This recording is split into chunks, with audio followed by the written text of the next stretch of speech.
what GitHub is a platform where developers and now non-developers using AI can store their code and share it with others. Now you can have private and public repositories. That's what they're called. In this case, the No-Code Architects Toolkit is a free tool and it's open to the public, and there's instructions on how to install it. There's also documentation on how to use all of the various endpoints. There are also different branches of the code, because as you add different features, you can actually keep these different features separated and you can test them independently. And then when they're ready, you can merge those back into the build branch, which I'll talk a little bit more about, where all of the main code ends up coming back to. So you can imagine as you add new features, or if you have bugs, you're going to have to create these other branches and build those out before you can merge them back into the main code base, where people will typically go to get the most recent version. So there are various different ways of interacting with code from GitHub. I prefer to use the terminal to download that code and check it out. The official term to access the code is called cloning the repository.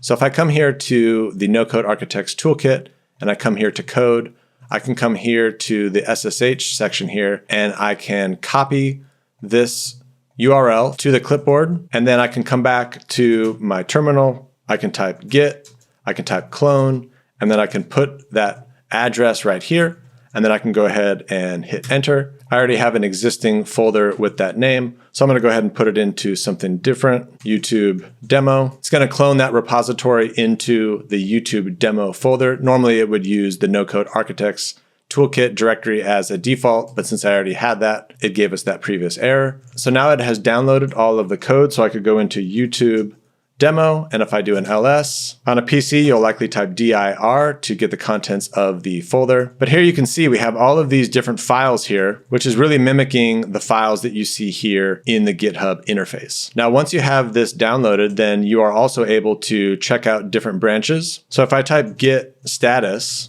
what it's going to tell us right now is that it's on the main branch. So remember I was talking to you about how we have these different branches here. If I open this up, it starts off on that default main branch, but I could also say git checkout build, and now it's going to switch to the build branch. And in this particular project, we use the build branch to merge everything into and to test before we move it to the main branch. So you can consider this a staging branch where we do all the final testing before we merge it into the main branch and we affect everybody else's toolkit. You don't want to unnecessarily introduce bugs into the main branch, so you use the build branch to test everything thoroughly before it actually gets merged in.